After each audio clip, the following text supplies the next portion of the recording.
Hari ketiga retret kepala daerah berlangsung di Magelang, Jawa Tengah hari ini, Saudara. Menyoal topik wawasan Nusantara dan soal anggaran, ini tentu menjadi menarik. Namun tak kalah menarik, masih ada beberapa kepala daerah yang merupakan kader PDI Perjuangan yang belum ikut dalam retret ini. Lebih lengkap kita bahas bersama pengamat politik sekaligus Direktur Parameter Politik Indonesia, Adi Prayitno. Mas Adi, selamat pagi. Selamat pagi. Mas Adi, sudah masuk hari ketiga retret, materinya bahas soal wawasan dan juga nanti di malam hari ada soal anggaran. Analisa Anda untuk daerah dan juga pusat, apa sebetulnya yang menjadi bekal bagi daerah dan juga pusat di retret ini? Ya, saya kira yang paling mungkin bisa ditebak soal bagaimana sinkronisasi dari keinginan pemerintah pusat untuk melakukan efisiensi anggaran. Karena saya kira memasuki 100 hari kinerja Prabowo dan Gibran, salah satu gebrakan yang paling menonjol adalah semua kementerian dan lembaga itu diminta untuk melakukan efisiensi, di mana efisiensi itu tentu untuk mengalokasikan untuk program-program strategis pemerintah seperti makan bergizi gratis, termasuk juga soal pemeriksaan kesehatan gratis untuk mendirikan rumah untuk 3 juta penduduk dan seterusnya dan seterusnya. Itu yang paling mungkin saya kira memang akan disampaikan dalam retret hari ketiga, karena kalau kita membaca postur anggaran kita di 2025 memang salah satu opsi supaya ini sustain pembangunan-pembangunan antara pemerintahan pusat dan daerah adalah bagaimana memang melakukan penghematan-penghematan yang saya kira sudah mulai dilakukan di berbagai tempat. Nah, dalam konteks ini saya kira memang retret itu diminta tentu saja supaya gubernur, bupati, dan wali kota yang sudah resmi dilantik beberapa hari yang lalu juga melakukan hal yang serupa. Cuman memang yang perlu didiskusikan adalah jangan sampai soal efisiensi anggaran itu misalnya bisa menimbulkan persoalan-persoalan lain seperti PHK ataupun misalnya sejumlah pegawai yang dirumahkan. Kan itu yang saya kira memang perlu dikomunikasikan antara pemerintah pusat dan pemerintah daerah. Nah, yang kedua secara prinsip memang di tengah anggaran yang sangat terbatas, di tengah anggaran yang diefisiensikan, tentu dana yang digunakan baik dari pusat ataupun daerah nantinya memang sebisa mungkin harus dialokasikan untuk persoalan-persoalan yang memang dibutuhkan langsung oleh masyarakat. Karena kalau kita mendengar pidato politik Prabowo Subianto itu kan sangat populis. Bagaimana semua program kerakyatan itu adalah menjadi program prioritas, tak ada lagi seminar, tak ada lagi FGD, tak ada lagi jalan-jalan, tak ada lagi studi banding. Tapi bagaimana dana-dana yang selama ini katanya hanya untuk acara-acara seremonial, itu digunakan untuk bagaimana menyelesaikan persoalan-persoalan rakyat, bikin sekolah rakyat, renovasi sekolah yang kemudian rusak, kemudian pendidikan yang selama ini misalnya tidak terjangkau, kemudian menjadi terjangkau, adik-adik kita yang misalnya tidak punya kemampuan untuk bayar sekolah, kemudian jadi mampu bayar sekolah, dan seterusnya dan seterusnya. Jadi di situ yang saya bayangkan kalau terkait dengan anggaran yang sepertinya nanti malam itu akan didiskusikan gitu ya, yang akan disampaikan bagaimana visi misi dan keinginan termasuk juga postur anggaran yang akan dimainkan oleh pemerintah pusat yang saya kira ini inline dengan pemerintah-pemerintah di daerah nantinya. Oke. Mas Adi, salah satu materi yang juga menarik adalah soal kewaspadaan Nusantara. Apa yang bisa dicermati dari ini? Apa sih sebetulnya yang menjadi kewaspadaan terutama bagi para kepala daerah?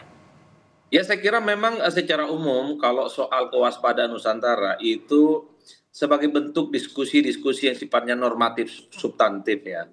Artinya kita sebagai anak bangsa, terutama gubernur, bupati, dan wali kota yang selalu menjadi corong negara kita, itu harus sebisa mungkin menjaga harmonisasi. Jadi sekeras apapun perbedaan politik, sekeras apapun persaingan politik, baik di pilkada, pileg ataupun pilpres beberapa waktu yang lalu, setelah semuanya usai, itu mestinya harus saling berangkulan satu sama yang lainnya. Itu artinya apa? Unity in diversity, artinya kebersamaan dalam keberagaman itu harus menjadi kunci dan selalu menjadi kalimat unsawa. Menjadi kalimat kolektif yang mesti harus dipegang teguh oleh kepala-kepala daerah di seluruh Indonesia. Jangan sampai ada friksi, ada konfrontasi, termasuk juga soal konflik-konflik yang hanya karena didasarkan atas perbedaan-perbedaan dan sikap politik yang kita tahu biasanya kalau ada pilkada dan pilpres dan pileg itu kan konfrontasinya secara terbuka. Itulah yang saya sebutkan. Ini adalah wawasan kebangsaan yang terkait dengan kewaspadaan Nusantara. Di samping itu juga, sepertinya negara kita, pemerintah dalam hal ini ingin menjelaskan baik buruknya masa depan Indonesia itu kan sangat tergantung bagaimana kita merawat bangsa ini. Kalau semua orang merasa penting merawat bangsa ini, menyatukan semua kepentingan yang beragam itu dalam satu kesatuan, maka ke depan sampai ratusan ribu tahun sekalipun Indonesia akan guyup, Indonesia akan terus bersatu dan akan menjadi bangsa yang besar. Tapi pada saat yang bersamaan, kalau keberagaman, diferensiasi, baik secara politik, etnis, dan agama, itu dipertentangkan, dicari celah untuk dibentur-benturkan, bukan tidak mungkin suatu waktu negara kita itu tidak akan kondusif seperti negara-negara yang lain yang sebenarnya gara-gara keberagaman mereka lah kemudian terjadi konflik-konflik yang berkepanjangan. Yang ingin disampaikan dalam wawasan Nusantara sepertinya, satu sisi pluralisme ataupun kemajmukan bangsa kita itu adalah bekal yang sangat penting bagaimana membangun Indonesia yang tetap solid untuk masa-masa yang akan datang. Tapi pada saat yang bersamaan, pluralisme dan keberagaman bangsa kita itu membawa satu ancaman yang relatif cukup serius, di mana perbedaan itu kalau dibentur-benturkan bukan tidak mungkin hanya akan menjadi bom waktu yang suatu waktu itu akan menimbulkan instabilitas politik. Apalagi kalau kita membaca ya bukan hanya kepala daerah soal wawasan kebangsaan itu, anak-anak sekolah di kampus pun ini menjadi mata kuliah wajib, Okta.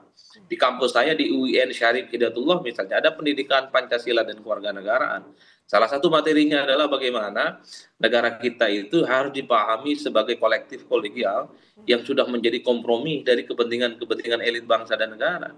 Dalam Oke. konteks itulah jangan lagi ada pihak-pihak yang kemudian mencoba untuk membuat negara kita itu tidak stabil, membuat negara kita itu gaduh, hanya gara-gara perbedaan dan kepentingan politik yang berbeda.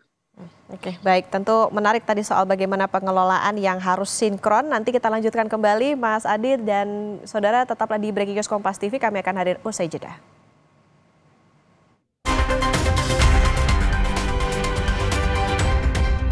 Breaking News Kompas TV kembali hadir saudara, masih bersama dengan kita, yaitu pengawal politik sekaligus Direktur Parameter Politik Indonesia Adi Praitno. Mas Adi, kita lanjutkan lagi tadi menarik soal bagaimana pengelolaan. Artinya Mas, pengelolaan anggaran ini kan menjadi salah satu yang nantinya rencananya akan dibahas terutama. Nah, sebetulnya bagaimana sinkronisasi antara pusat maunya apa, daerah maunya apa? Karena kan kalau kita bicara lagi soal bagaimana kewenangan pusat kan ada sifatnya otonomi. Ini gimana Mas Adi?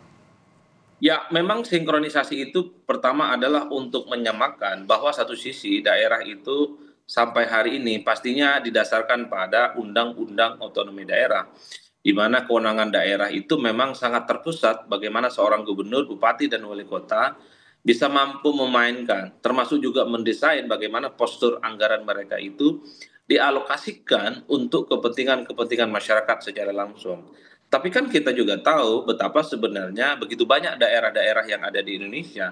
Soal postur anggaran itu kan juga sangat tergantung bagaimana subsidi dari pemerintah pusat. Artinya satu sisi memang otonom daerah itu, tapi pada saat yang bersamaan terkait dengan soal anggaran, saya kira kepala-kepala daerah itu sangat tergantung bagaimana kucuran-kucuran dana yang nantinya akan diberikan oleh pemerintah pusat. Ini yang menurut saya menjadi penting mensinkronkan dalam konteks misalnya ada upaya untuk melakukan efisiensi, tentu di daerah-daerah itu harus menyesuaikan bagaimana postur keinginan yang ada di masyarakat-masyarakat bawah itu kemudian diterjemahkan di tengah keterbatasan yang kemudian pendanaan yang dilakukan cukup efisien itu. Jadi itu yang saya sebut sebagai sinkronisasi karena saya kira semua kepala daerah itu punya program-program yang sifatnya bombastis, punya program-program yang saya kira itu diwujudkan untuk kepentingan bangsa dan negara di masa-masa yang akan datang. Khawatirnya keinginan-keinginan daerah yang kemudian cukup fantastis itu tidak bisa disinkronisasikan dalam konteks adanya efisiensi yang dilakukan oleh pemerintah. Jadi di situ sebenarnya Okta, karena kalau kita membaca rata-rata secara umum, memang proyeksi anggaran kita itu untuk 2025 memang harus dilakukan secara hati-hati karena saya kira Prabowo Subianto itu memang hanya menginginkan bagaimana semua program-program pemerintah yang strategis, terutama yang menyangkut langsung kebutuhan rakyat, itu menjadi program prioritas. Sehingga program-program yang selama ini dianggap artifisial, program-program yang hanya sebatas formalitas, seperti seminar, seperti FGD, kunjungan, studi banding yang dinilai tidak terlampau penting, itu pasti akan dikurangi, bukan hanya di level pusat, tentu di daerah-daerah itu diminta untuk melakukan efisiensi dan pengetatan anggaran. Sehingga anggaran yang selama ini dianggap boros untuk kepentingan birokrasi, untuk kepentingan aparatus-aparatus pemerintah, dan efektivitasnya juga tidak bisa diukur, maka yang paling penting adalah pendanaan ini kemudian dialokasikan untuk memenuhi kebutuhan yang diinginkan langsung oleh masyarakat. Seperti yang saya sebutkan tadi, makan bergizi gratis, soal sekolah gratis, soal bagaimana misalnya menciptakan lapangan pekerjaan dan seterusnya dan seterusnya. Nah, retreat itu di situ pentingnya supaya apa yang diinginkan pusat dengan apa yang diinginkan daerah itu bisa dikompromikan karena saya kira kepala daerah dengan pemerintahan pusat itu tidak bisa dipisahkan satu sama yang lain. Sekalipun kita tahu ada yang disebut dengan konsep otonomi daerah, sekalipun kita tahu bahwa gubernur, bupati, dan wali kota itu sangat otonom, bagaimana mendesain postur anggaran, mendesain keinginan mereka. Tapi secara umum, begitu banyak daerah-daerah di negara kita ini yang masih sangat tergantung pada pemerintah pusat, terutama terkait dengan anggaran. Nah, di situ yang saya sebut sinkronisasi itu, Okta. Oke, Mas Adi, artinya penegasan. Di dalam retret ini juga sekaligus ya sama-sama tekan ego nih antara pemerintah daerah juga pemerintah pusat. Kalau tadi dikatakan di pusat juga kan pasti mereka punya nih kepala daerah tadinya janji-janji politik, janji-janji kampanye ketika mereka mencalonkan dulu. Gimana caranya supaya itu tadi bisa menyamakan ego, menyamakan sinkron untuk bisa kebijakan bisa jalan pusat dan daerah, tapi di satu sisi memastikan bahwa pembangunan di daerah juga bisa tetap jalan. Ya, saya kira memang blueprintnya cuma satu, bahwa setiap apapun program daerah, termasuk juga program pusat, itu memang harus diniatkan untuk membantu rakyat secara langsung. Itu saja kuncinya. Nah, program-program kayak rakyatan itu kalau kita mau tracking kan sederhana. Misalnya makan bergizi gratis, bikin rumah untuk rakyat, kesehatan gratis. Kemarin misalnya ada soal pemutihan terkait dengan hutang UMKM. Kemudian juga misalnya bagaimana biaya haji itu dipangkas. Kemudian di masa-masa yang akan datang, kita juga ingin melihat bagaimana subsidi negara itu tepat sasaran dan langsung dibutuhkan oleh masyarakat. Nah, itu yang saya kira kalau kita mendengar visi misi kampanye pemerintah yang ada di pusat ataupun visi misi yang dilakukan oleh kepala-kepala daerah, saya kira sinkron.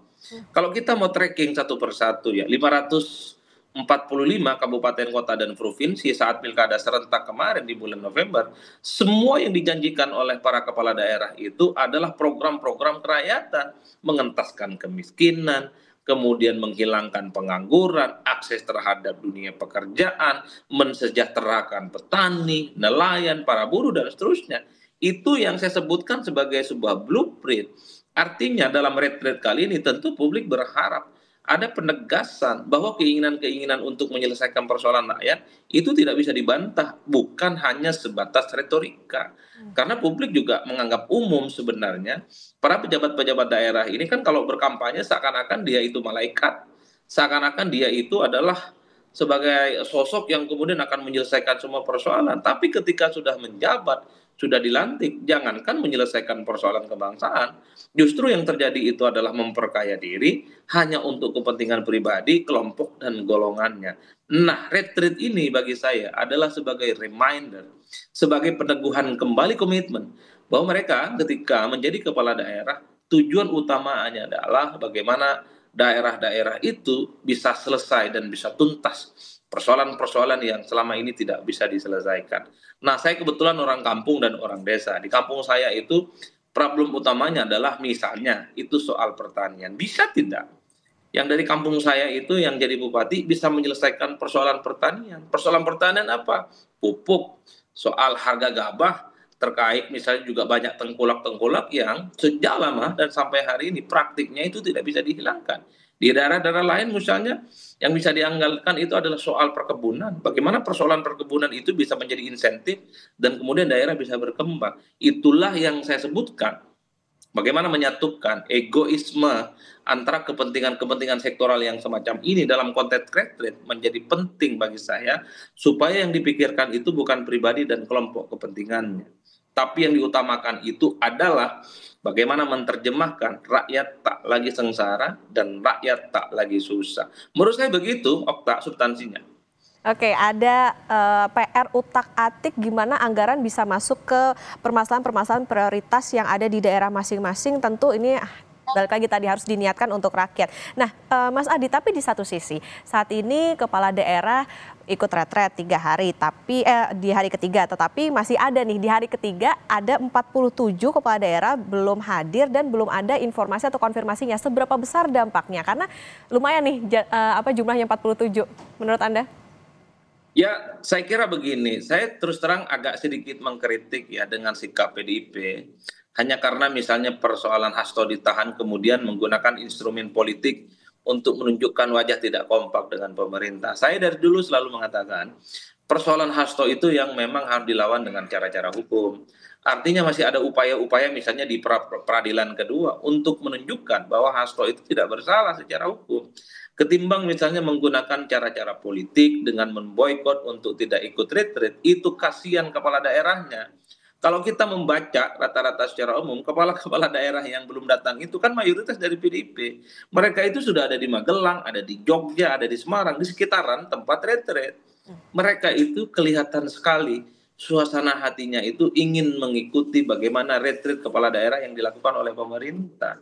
Oleh karena itu bagi saya dalam konteks itu saya juga selalu mengatakan mestinya kepala-kepala daerah ini sekalipun sudah diimbau oleh partainya untuk tidak ikut retreat, menurut saya harus ikut karena yang dikedepankan adalah kepentingan publik. Di mana di situ menyamakan persepsi, menyamakan chemistry dan tentu saja menyamakan kepentingan bersama antara pemerintah pusat dan pemerintah daerah.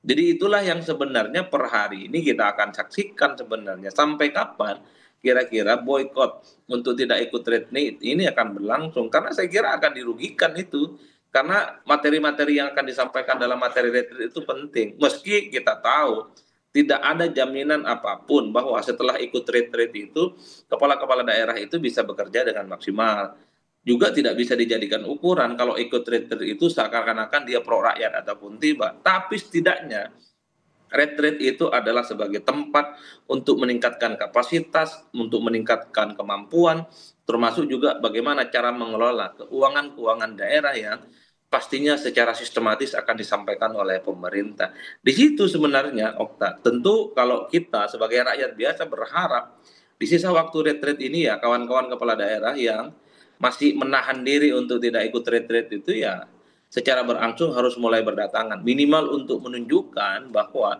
retret ini adalah untuk kepentingan kita bersama bukan hanya untuk kepentingan pemerintah pusat tapi secara kolektif adalah bahwa bangsa ini bisa besar ya karena memang ada kerjasama politik yang dilakukan secara konsisten kolektif kolegial antara pemerintah pusat dengan pemerintah daerah.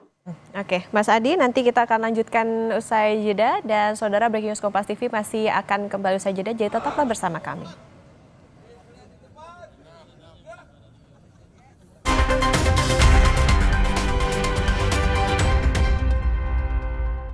Masih terhubung dengan Kompas TV? Siap. Oke, Mas Adi, tadi menarik kalau kita melihat bagaimana yang tadi dikatakan oleh Mas Adi soal sebetulnya ada beberapa kepala daerah yang tidak hadir karena memang bisa dikatakan ditahan begitu imbas dari apa yang menjadi kebijakan dari Partai PDI Perjuangan. Nah, tadi dikatakan harusnya dilawan dengan cara-cara hukum. Nah, sebetulnya adakah bisa dikatakan apa ya? Mereka menjadi rugi begitu karena tidak mengikuti retret ini, sementara ini kan tentu untuk kepentingan rakyat, tetapi di satu sisi mereka ditahannya oleh partai begitu. Adakah kerugian yang bisa diterima begitu oleh para kepala daerah dari PD Perjuangan? Ya, saya kira memang salah satu kerugiannya adalah soal bagaimana memahami sinkronisasi dari pemaparan yang disampaikan oleh pemerintah pusat untuk kepentingan-kepentingan daerah. Tadi hasil wawancara dengan Bupati Sabilus Salam misalnya yang dilakukan oleh reporter Kompas TV, saya kira itu menarik. Satu sisi kawan-kawan Sabilus Salam itu adalah siap ya untuk mewujudkan bagaimana semua visi misi yang diinginkan oleh Presiden Prabowo dan Gibran itu setuntas-tuntasnya. Tapi kan mereka mengakui sedang defisit anggaran dan pada saat yang bersamaan pemerintah pusat itu sedang melakukan efisiensi. Nah ini menurut saya penting kan dikomunikasikan antara kepentingan pemerintah pusat dan pemerintahan daerah. Satu sisi daerah itu sangat terbuka menjadi garda terdepan yang paling siap mensukseskan bagaimana program-program pemerintah yang pro rakyat. Tapi pada saat yang bersamaan kalau support anggarannya itu tidak kondusif, Kalau support anggarannya itu tidak sesuai dengan ekspektasi, bukan tidak mungkin akan terjadi kendala dan hambatan-hambatan di mana program prioritas itu tidak sesuai dengan harapan. Nah, gap di antara bagaimana efisiensi dan defisit anggaran dengan keinginan mewujudkan semua keinginan-keinginan pemerintah itu menjadi penting dikomunikasikan dalam retreat kali ini.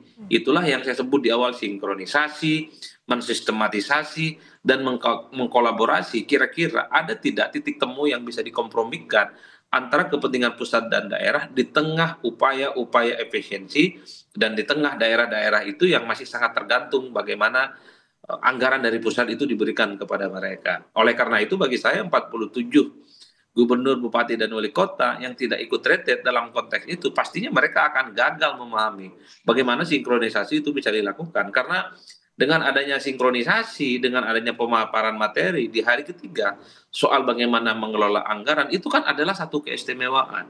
Untuk bertanya secara detail kepada pemateri, konon pematerinya adalah Ibu Sri Mulyani yang saya kira cukup capable, memiliki kompetensi di atas rata-rata.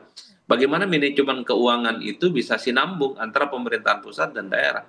Kemewahan untuk berdiskusi secara detail dan komprehensif bagaimana mengelola keuangan daerah dan pada saat yang bersamaan di tengah anggaran yang semakin ketat kira-kira begitu program-program strategis yang pro kerakyatan itu bisa tuntas seperti apa. Itulah yang saya kira mesti ada way out, ada diskusi dengan kepala jernih supaya daerah maju, pusat juga maju, semua demi keuntungan bangsa dan negara, dan yang diuntungkan di atas segala-galanya tentu adalah kepentingan rakyat di atas segala-galanya. Saya kira di situ, Okta. Oke, meskipun balik lagi Mas, sebetulnya kalaupun memang sudah ikut retret selama 1 minggu ini, ya dalam 5 tahun ke depan tidak ada jaminan bahwa pemerintahannya bisa mulus-mulus saja begitu? Oh iya, tidak ada bantahan apapun, tapi minimal sudah ada guidance, ada memori yang kemudian tertancap di setiap kepala daerah. Bahwa apa yang harus mereka lakukan sebagai sebuah inovasi, sebagai sebuah manuver tentu saja, di tengah keterbatasan-keterbatasan yang ada, keterbatasan anggaran, keterbatasan soal efisiensi, apa yang kemudian akan dilakukan oleh pemerintah-pemerintah daerah, tentu untuk mewujudkan bahwa mereka itu gubernur, bupati, dan wali kota yang bekerja untuk kepentingan rakyat. Bukan bekerja untuk kepentingan pribadi atau hanya bekerja setiap 5 tahun sekali. Karena kan kita cukup memaklumi dalam konteks bahwa banyak sekali kepala-kepala daerah di Indonesia dari dulu sampai sekarang biasanya janji-janji politiknya itu hanya besar di saat kampanye. Tapi ketika sudah terpilih, ketika mereka dilantik, tidak pernah mereka itu bekerja secara nyata untuk rakyat. Mereka kembali menunjukkan kinerjanya kalau sudah mau musim pilkada. Jadi 4 tahun jadi gubernur, bupati, dan wali kota tidak jelas kelihatannya, tapi setahun menjelang pilkada mereka itu menunjukkan bagaimana mereka itu seakan-akan paling berpihak kepada rakyat dan bangsa. Nah ini yang saya kira dalam retreat menjadi penting, menjadi pengingat bahwa kepala-kepala daerah itu adalah mereka yang mestinya setiap hari mampu merekam denyut nadi keinginan-keinginan dan kesusahan-kesusahan yang dialami oleh masyarakat. Oleh karena itu, tentu sangat menyederhanakan persoalan sebenarnya. Kalau ikut retreat seminggu, seakan-akan semua persoalan daerah itu tuntas. Tentu tidak mungkin. Tentu sangat mensimplifikasi persoalan. Kalau dengan ikut retreat di Magelang, seakan-akan kepala daerah itu misalnya akan menunjukkan bagaimana komitmen mereka terhadap pembangunan-pembangunan daerah. Terlampau menyederhanakan. Tapi dengan adanya retreat, mereka itu diteguhkan kembali bagaimana prinsip-prinsip bahwa mereka dipilih sebagai gubernur, bupati, dan wali kota sebagai pemimpin-pemimpin daerah. Yang paling penting adalah inovasi, manuver, dan kemudian kreativitas supaya daerahnya berkembang, keinginan-keinginan rakyat itu terpenuhi tentu di tengah keterbatasan-keterbatasan yang ada. Menurut saya di situ pentingnya, Okta. Oke, Mas Adi, staf sus Mendagri Herimen kan kemarin menemui juga nih kepala daerah dari PD Perjuangan yang mereka berkumpul di kafe gitu, tapi mereka tidak ikut dalam retret ini. Ini bisa efektifkah untuk bisa dikatakan ya mengajak begitu mereka untuk meyakinkan bahwa retret ini menjadi sesuatu yang penting untuk bisa diikuti? Kan problemnya satu sisi kalau kita mau jujur ini tentu sebagai sebentuk apa namanya ya kompromi lah, semacam ajakan secara terbuka supaya kepala daerah yang belum hadir sampai hari ini masih dipersilahkan. Tapi kan kita tahu kepala daerah ini kan bukan tidak mau hadir, bukan tidak mau ikut, tapi kendala pada instruksi partainya. Tapi partainya kemudian melarang kepada mereka, mengharamkan kepada mereka untuk ikut retreat. Kalau mau jujur sebenarnya, kalaupun toh kepala daerah 47 orang yang katanya sudah berkumpul di Jogja atau di Semarang ini, kan bisa ikut melalui Zoom kalau cuma sebatas materi. Bukankah Zoom itu juga adalah akses untuk mengetahui bagaimana pemaparan-pemaparan dari pemateri-pemateri yang ada di retreat? Saya khawatir ini bukan soal bagaimana mengikuti materi dan mendapatkan materi sepanjang retreat. Yang dikhawatirkan adalah bahwa segala aktivitas apapun yang ada di Magelang terkait dengan retreat itu tidak bisa dijangkau dan haram hukumnya bagi kader-kader PDIP untuk mengikuti, kan di situ sebenarnya. Kalau hanya sebatas ingin dapat materi mungkin, hanya sebatas ingin tahu bagaimana pemaparan Gubernur Jenderal Lemhanas ataupun pemaparan Sri Mulyani sebagai Menteri Keuangan, ya saya kira bisa by Zoom ataupun pakai record. Tapi kan keistimewaan untuk berinteraksi secara langsung, day to day bertanya dengan problem daerah, defisit anggaran, tapi satu sisi harus mewujudkan semua mimpi pemerintah. Itulah yang saya kira menjadi terpotong bagaimana kesempatan 47 kepala daerah ini yang tidak hadir. Oleh karena itu bagi saya kuncinya memang di partai, kuncinya di mana di PDIP.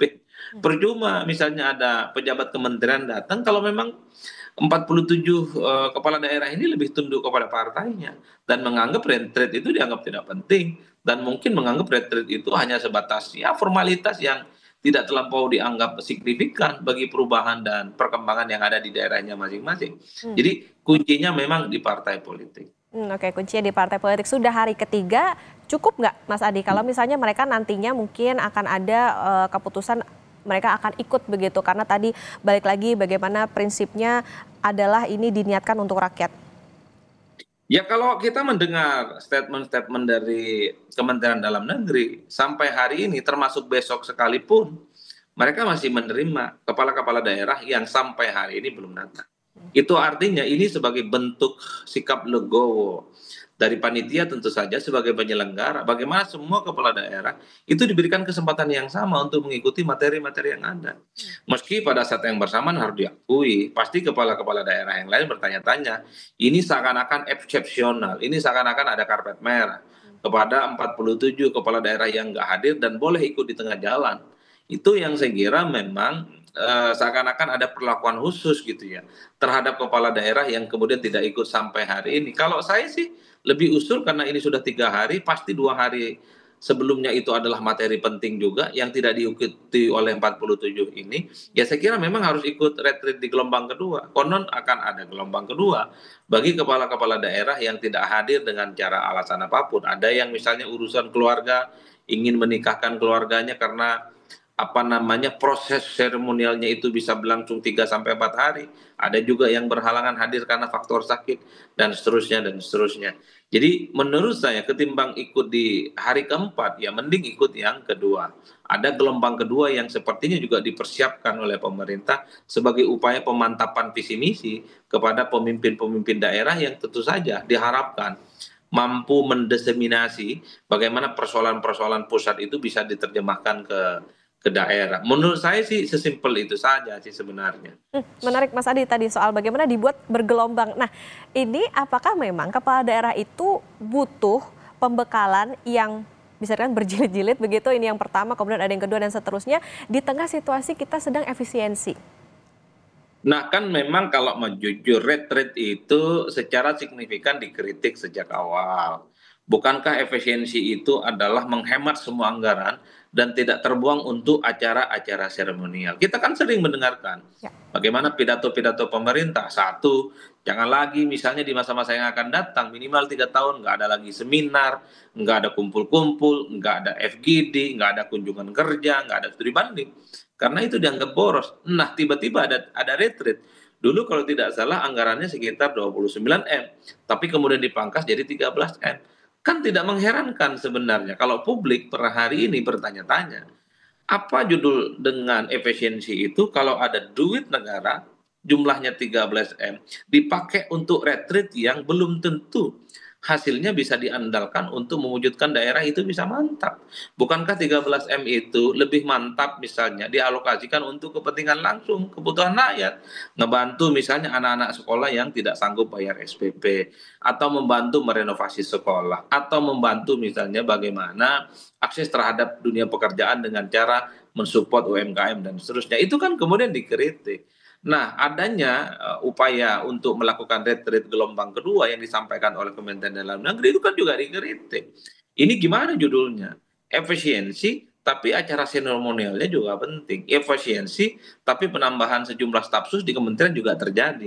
Jadi ini yang perlu diingatkan oleh pemerintah. Jangan sampai melakukan sesuatu yang paradoks.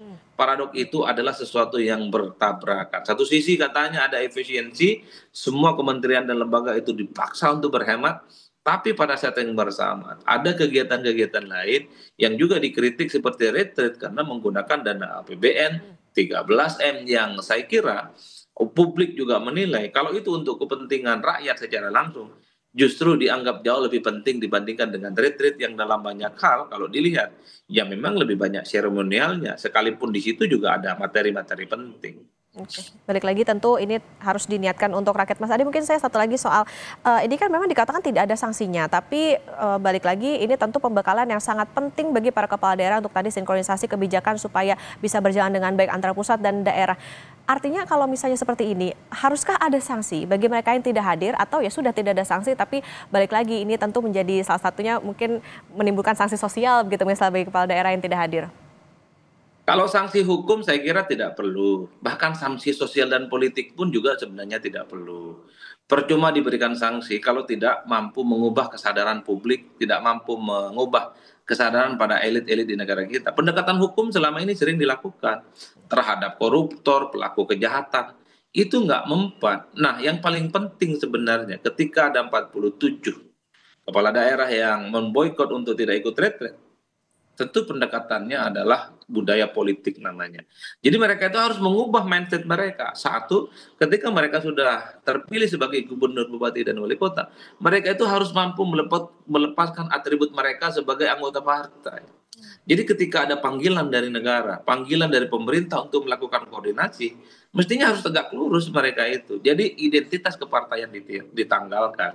Itulah yang saya sebut, saya kritik. Kalau 47 kepala daerah nggak hadir ini hanya karena takut pada partainya misalnya, itu menurut saya cukup naif karena masyarakat tentu butuh kepala-kepala daerah mereka itu butuh pembekalan yang sinkron, yang pastinya mereka butuhkan untuk membangun daerah masing-masing. Meski pada saat yang bersamaan publik juga bertanya secara kritis ya, bukankah kepala daerah itu dipilih langsung oleh rakyat? Kepala daerah itu bukan menteri. Kepala daerah itu adalah mereka yang bertarung untuk meyakinkan pemilih di daerahnya masing-masing.